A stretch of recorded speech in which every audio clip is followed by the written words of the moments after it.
ಓಂ ನಮಃ ಶಿವಾಯ. ಶುಭೋದಯಗಳು. ಗುರುಸೇವಕನ ನಮನಗಳು.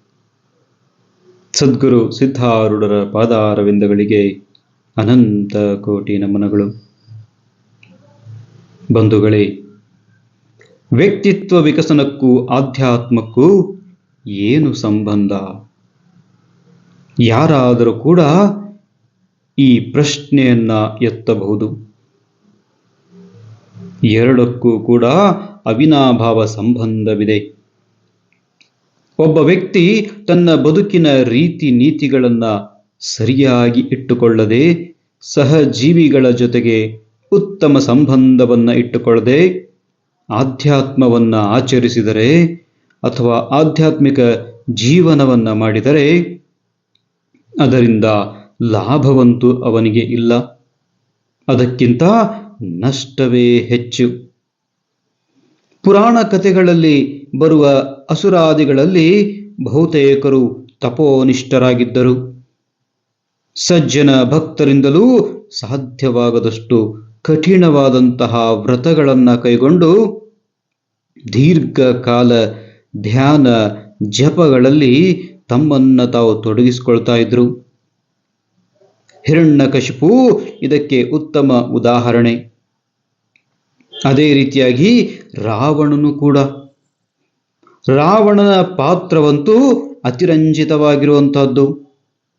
ಒಂದು ಹಂತದಲ್ಲಿ ರಾಮನನ್ನು ಮೀರಿ ಆಪ್ತವಾಗುವಷ್ಟು ಆಕರ್ಷಕ ವ್ಯಕ್ತಿತ್ವವಾಗಿತ್ತು. ಆದರೆ ರಾವಣನ ವ್ಯಕ್ತಿತ್ವ ಹಿತಕರವಾಗಿರಲಿಲ್ಲ ಅನ್ನೋದನ್ನ ಗಮನಿಸಬೇಕು. ಲಂಕೆಯನ್ನ ಕುಬೇರನಿಂದ ಕಿತ್ತುಕೊಂಡಂತೆಯೇ ಅವನು ಜೀವನದುದ್ದಕ್ಕೂ ಇತರರಿಂದ ಕಸಿಯುತ್ತಲೇ ಬಂದ.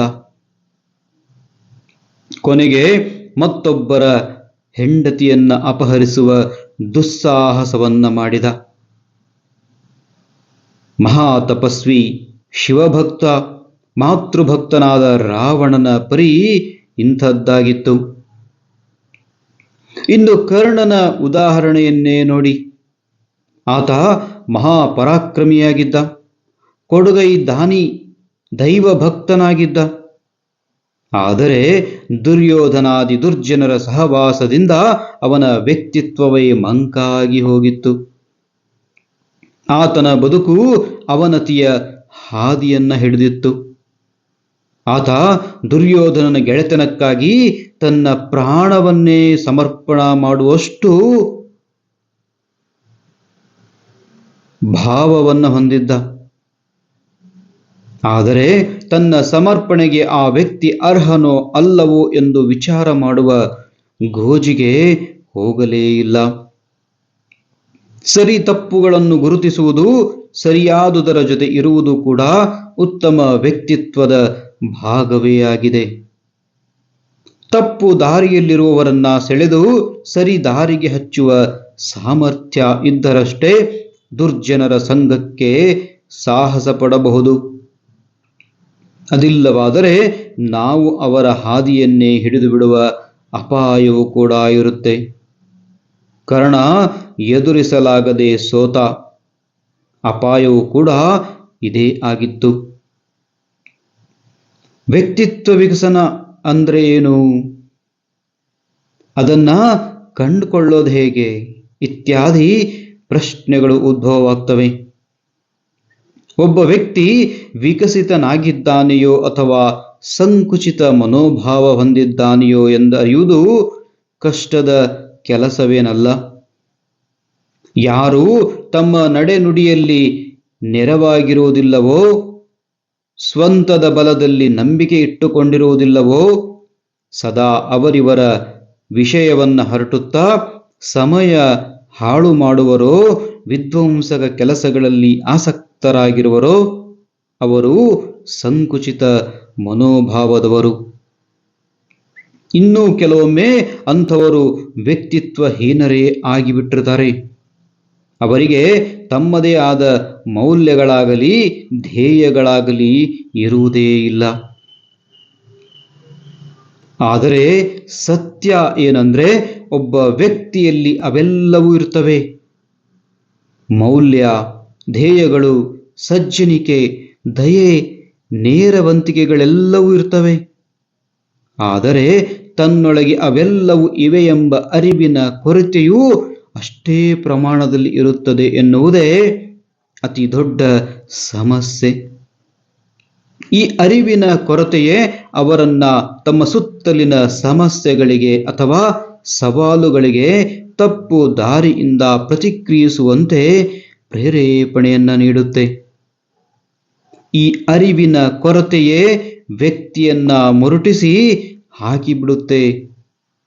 ನಮ್ಮೊಳಗಿನ ಎಲ್ಲ ಸಕಾರಾತ್ಮಕ ಸಾಧ್ಯತೆಗಳನ್ನರಿತು ಸಂಕುಚಿತಗೊಂಡಿರುವ ವ್ಯಕ್ತಿತ್ವವನ್ನ ಅರಳಿಸಿಕೊಳ್ಳುವ ಪ್ರಕ್ರಿಯೆಯೇ ವ್ಯಕ್ತಿತ್ವ ವಿಕಸನವಾಗಿದೆ ಬಂಧುಗಳೇ.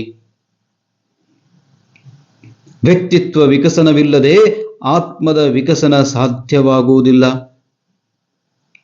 ಹಿಂದಿನ ಗುರುಕುಲಗಳಲ್ಲಿ ವೇದಾಧ್ಯಯನವೇ ಮೊದಲಾದ ಶಿಕ್ಷಣದ ಜೊತೆಗೆ ವ್ಯಕ್ತಿತ್ವ ರೂಪುಗೊಳ್ಳುವಿಕೆ ಸೂಕ್ತ ಬೋಧನೆಯನ್ನ ನೀಡಲಾಗ್ತಾ ಇತ್ತು.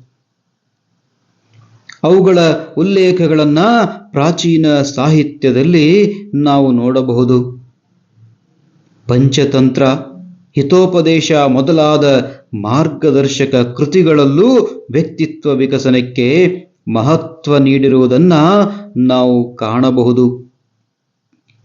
ಸ್ವಾಮಿ ವಿವೇಕಾನಂದರು ತಮ್ಮ ಬಹುತೇಕ ಉಪನ್ಯಾಸಗಳಲ್ಲಿ ವ್ಯಕ್ತಿತ್ವ ವಿಕಸನದ ಮೂಲಕ ಆತ್ಮ ವಿಕಸನ ಮಾಡಿಕೊಳ್ಳುವ ಕುರಿತು ಅನೇಕ ಬಾರಿ ಉಲ್ಲೇಖಿಸಿದ್ದಾರೆ. ಸ್ವಾಮೀಜಿ ಈ ಚಿಂತನೆಗಾಗಿಯೇ ಬಹು ಅಮೂಲ್ಯ ಹೊಳಹುಗಳನ್ನ ನೀಡಿದ್ದಾರೆ. ಅವರು ಶಿಕ್ಷಣದ ಕುರಿತೇ ಮಾತಾಡಲಿ, ಆಧ್ಯಾತ್ಮದ ಕುರಿತೇ ಮಾತನಾಡಲಿ, ಅವರು ನಿರ್ದಿಷ್ಟವಾಗಿ ಕೈ ತೋರಿಸಿ ಮಾತನಾಡಿದ್ದರೆ ಅದು ವ್ಯಕ್ತಿತ್ವ ನಿರ್ಮಾಣದ ಬಗ್ಗೆ ಮಾತ್ರ. ಹೀಗೆ ವ್ಯಕ್ತಿಗಳನ್ನ ನಿರ್ಮಾಣ ಮಾಡುವಲ್ಲಿ ಅವರದ್ದೇ ಆದ ವಿಧಾನವೂ ಹೊಂದಿತ್ತು. ಅದು ಆತ್ಮವಿಶ್ವಾಸದ ಜಾಗೃತಿಯ ಮಾರ್ಗ. ಭಯ, ಗೊಂದಲ, ಕೀಳರಿಮೆ ಮೊದಲಾದವುಗಳಿಂದ ಉಂಟಾದ ಗುಲಾಮಿ ಮಾನಸಿಕತೆಯನ್ನ ಆತ್ಮವಿಸ್ಮೃತಿ ಎಂದು ಕರೆದ ಸ್ವಾಮೀಜಿ ಆ ವಿಸ್ಮೃತಿಯಿಂದ ಬಡಿದೆಬ್ಬಿಸಲು, ಆತ್ಮ ಜಾಗೃತಿ ಉಂಟು ಮಾಡಲು ಟೊಂಕ ಕಟ್ಟಿ ನಿಂತು ಬಿಟ್ಟಿದ್ರು. ಈ ಕಾರಣದಿಂದಲೇ ಇಂದು ನಾವು ಬಹುತೇಕ ಪ್ರತಿಯೊಂದು ವ್ಯಕ್ತಿತ್ವ ವಿಕಸನ ತರಗತಿಯಲ್ಲಿಯೂ ಸ್ವಾಮೀಜಿಯವರ ಒಂದಲ್ಲ ಒಂದು ಹೇಳಿಕೆಯನ್ನ ಕೇಳುವಂತಾಗಿರುವುದು. ಏಳಿ, ಎಚ್ಚರಗೊಳ್ಳಿ, ಗುರಿ ಮುಟ್ಟುವವರೆಗೂ ನಿಲ್ಲದಿರಿ ಅನ್ನುವಂತಹ ಉಪನಿಷದ್ ವಾಕ್ಯವನ್ನ ವಿವೇಕಾನಂದರು ಬಾರಿ ಬಾರಿ ಬಾರಿ ಪ್ರಚುರಪಡಿಸಿದರು, ಹೇಳಿದರು. ಇದರ ಮೂಲಕ ನವ ಜಾಗೃತಿಯನ್ನೇ ಉಂಟು ಮಾಡಿದರು. ಆ ಜಾಗೃತಿ ಪಥದಲ್ಲಿ ನಮ್ಮ ನಡಿಗೆಯನ್ನು ನಾವು ನಡೆಯುವುದಷ್ಟೇ ಇನ್ನೂ ಬಾಕಿ ಇದೆ ಬಂಧುಗಳೇ. ಆಧ್ಯಾತ್ಮದ ಜೊತೆಗೆ ಆತ್ಮ ವಿಕಸನವೂ ಕೂಡ ಆಗಲೇಬೇಕು. ಆಗಲೇ ಆಧ್ಯಾತ್ಮಿಕ ಸಾಧನೆ ಪೂರ್ಣ ಪ್ರಮಾಣದಲ್ಲಿ ಜರುಗುವುದು ಬಂಧುಗಳೇ. ಈ ವಿಡಿಯೋ ನಿಮಗೆ ಇಷ್ಟವಾದಲ್ಲಿ ಮತ್ತು ಪ್ರತಿನಿತ್ಯ ಇಂತಹ ಸಂದೇಶಗಳನ್ನು ಪಡೆಯಲು ಈ ಗುರುಸೇವಕನ ಯೂಟ್ಯೂಬ್ ಚಾನಲ್ ಅನ್ನು ಲೈಕ್ ಮಾಡಿ, ಸಬ್ಸ್ಕ್ರೈಬ್ ಮಾಡಿ, ಕಮೆಂಟ್ ಮಾಡಿ, ತಪ್ಪದೇ ಇತರರಿಗೂ ಶೇರ್ ಮಾಡಿ. ಸದಾಕಾಲ ಸಕಾರಾತ್ಮಕವಾಗಿ ಯೋಚನೆಯನ್ನ ಮಾಡಿ. ಶುಭ ದಿನ, ಶುಭವಾಗಲಿ ಬಂಧುಗಳೇ.